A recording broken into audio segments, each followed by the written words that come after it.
Good morning, everybody. Benjamin here. Really quick video. I wanted to talk about something I was very proud of my kid for doing, my son for doing. And I think these are double-edged swords for me. I think for people who are divorced or you're a single parent, right? If you don't have a co-parent, this is my thinking anyway. If you don't have a co-parent that you can share these proud moments with, it feels, though you are proud of these moments as a parent, when you don't have another parent to share that with, to say, hey, look how great this our kid is turning out, look how fantastic this is, look at the learning curve, look at the things, that's um difficult. That's very difficult. And I don't, I think, again, most people who are single parents, they don't mean to be single parents. They didn't probably didn't intend on that for many of them, I would think. And so when you don't have that other side to raise a child with, it feels a little lopsided. You deal with it, but yeah, it's just different when you don't have a co-parent. Um, yeah. Anyway, this thing happened the other day, and I'm just saying this because it was a teachable moment for myself. So that's why I'm bringing it to light.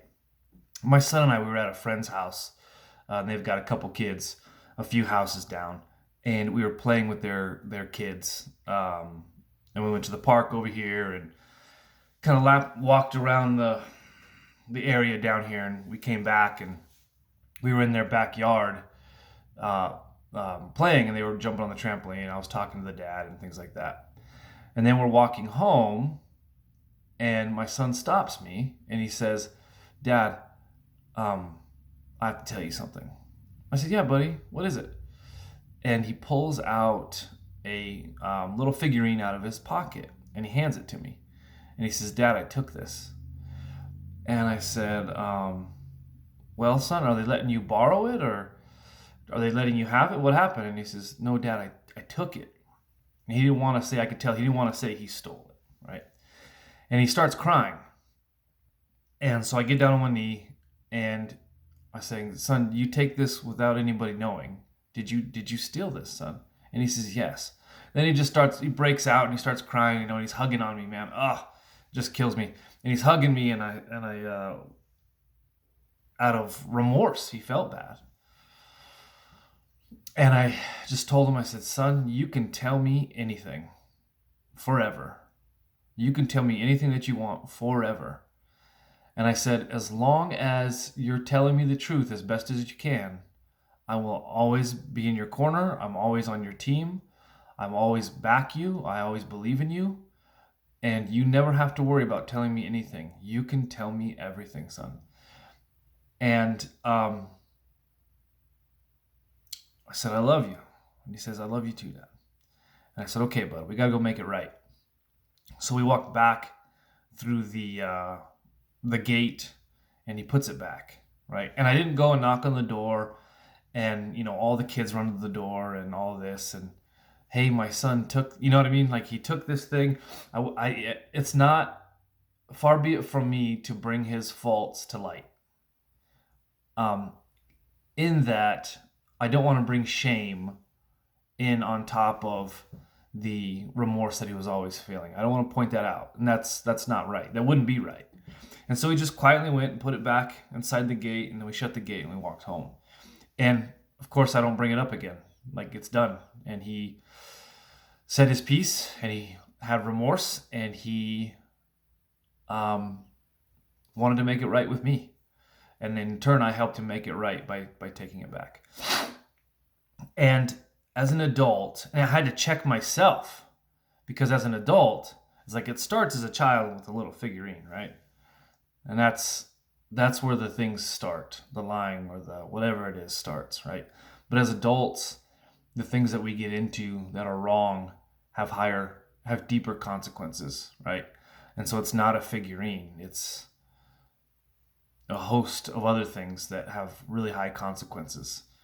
And I was so blessed by his humility and his remorse and his wanting to make it right. Again, checking my own self in that, what where do I need to come right? Right? What amends do I need to make? What in what areas do I need to have humility and say I'm sorry and bring the thing back, as it were, whatever it is.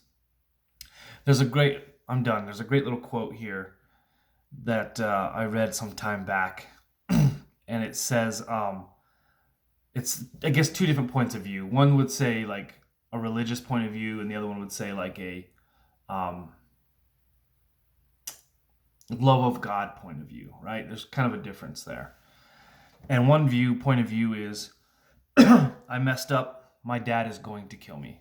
I messed up, my dad is going to kill me, right? Versus the other frame of looking at this, when you mess up and do something wrong, is, I messed up, I need to call my dad. I messed up, I need to call my dad. So those 2 points of view. I messed up, my dad is going to kill me, versus I messed up, I've got to call my dad. And all I can say, yeah, fair enough, right? So, um, we all need mercy right now. We all need mercy right now. And I think, like my boy, if you can come just clean, myself included, right? Lord, have mercy on us all. And with that kind of framework, I need to go call my dad, right? I need to make things right. I need to get right. I need to put this thing together, put myself together for that matter. And my dad helps with that. And that's, of course, I'm talking about our relationship with God the Father, of course. But I think this was a great example of that. So anyway, that's all I have to say for today. I hope everybody's doing fantastic. For the Orthodox Church, we're starting Holy Week, and then next Sunday is Pascha, is the Orthodox Easter. So it's gonna be a great week. Lots of good stuff going on this whole week. Something I'm very blessed by. Is I'm having a meeting tomorrow with a guy in my area of study. I'm back in school, and I'm studying particular kind of a niche, some studies, let's say, and more on that later. But I get to meet with this guy who's kind of a legend in the area, let's say, and we're gonna meet together tomorrow and discuss. So I'm very excited about that. Lots of good things coming this week. It's gonna be a good week. It's gonna be busy, but it's gonna be good. And I hope everybody's doing well. And yeah, may the Lord bless you and keep you. May His face shine upon you and give you peace.